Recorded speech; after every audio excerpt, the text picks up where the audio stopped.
With the NBA Finals ending in dramatic fashion last night and the World Cup underway, the eyes of millions, even billions, are focused on stadiums across North America. Except for a stadium once billed as the eighth wonder of the world. Rocca has the then and now. President Lyndon Johnson is expected as the moment sports fans across the world have been waiting for. When the Astrodome opened in 1965, there was no hyperbole too grand to describe it. It rises above the landscape like a man-made mountain, the eighth wonder of the world, a place that has to be seen to be believed. And it was an engineering marvel, the world's first domed stadium. Fantasy becomes fact. An indoor stadium seating 47,000 for baseball, 54,000 for football. But the Astrodome hosted a whole lot more than ball games. Dr. Graham has drawn nearly 700,000 to the Astrodome. The rider wants to hang on until the whistle. For nearly 4 decades, it was a temple to every kind of spectacle. Largest convention balloon dropped in history. But that was then. This is the Astrodome today. For the past 20 years, it's sat empty, stripped of its former glory. The so-called eighth wonder, now reduced to a storage locker. So right now we're sitting in the balcony. Astrodome Conservancy Chairman Phoebe Tudor showed me what remains. And it was first air-conditioned stadium, so you can see the air conditioning units that blew the air out. And what doesn't. Behind us was the iconic sign. It was the first time that these really interactive sports scoreboards were used. Now the only light in the once biggest room in the world streams in through its signature lamella skylight. This is not Notre Dame. This is not the Eiffel Tower, but in a way, it's our Eiffel Tower. It's what we have. It's our recognizable icon.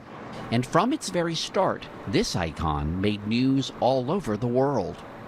Inspired by the Colosseum of Imperial Rome, it has its own genuine, homegrown Texas emperor, Judge Roy Hofheinz. That would be former Houston Mayor Judge Roy Hofheinz, who wanted to attract a Major League Baseball franchise to Houston. But because of the city's heat and humidity, Hofheinz's Field of Dreams would have to exist indoors. The finest air-conditioned sports facility that man has ever known. If there's one word that would describe the building of the Astrodome, what is it? I think I'd have to say it's audacity. Architect and dome historian Jim Gast says it took Hofheinz's showmanship and political acumen to make it happen. It's a wonderful story of people and technology and politics. To lock in support from both white and black voters, Hofheinz staged 2 different groundbreaking photos, each with 6 shooters instead of shovels. The first photo was of the group of county commissioners and Houston Sports Authority leadership. And the African-American leaders took their place, and they got a chance to break ground. The fact that the African-American leaders were there at all was a big sign. A sign of what was to come. The Dome was the first integrated stadium in the South. And in a nod to nearby NASA, Hofheinz dubbed it the Astrodome.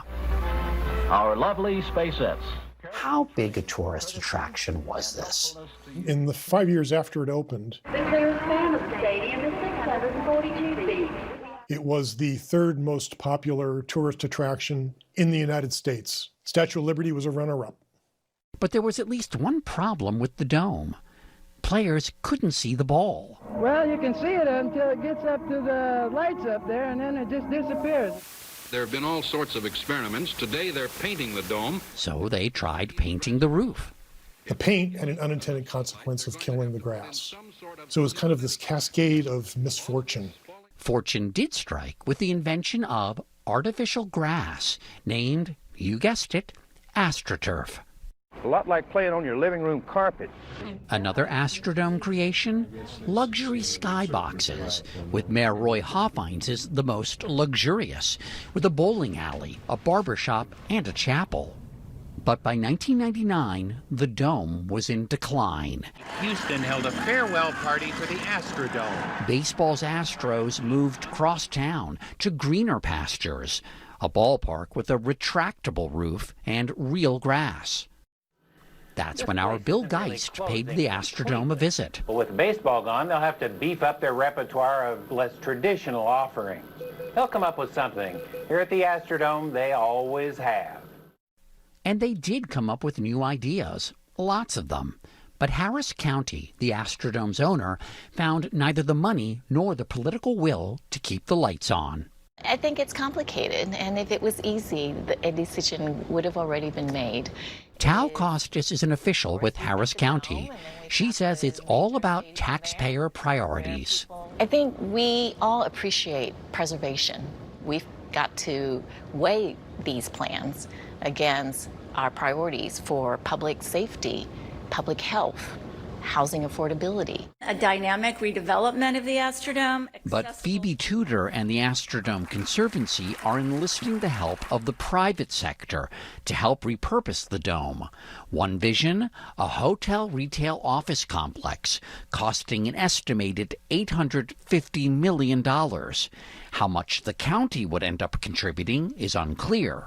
So what do you say to people who say there's so many other priorities for Houston? Yes, every city has competing priorities. And though finances are tight, with creativity, we can make it happen. It can be done. Anyone familiar with preservation issues all over the country knows that sometimes the easiest thing is just to do nothing. Our leaders are actively seeking information right now to understand the costs of maintaining it or removing it. And with that, they will take that into consideration with the other priorities that they must make. In the meantime, Houstonians have coined another moniker for the former eighth wonder of the world. Read into it what you will. The dome that will never die.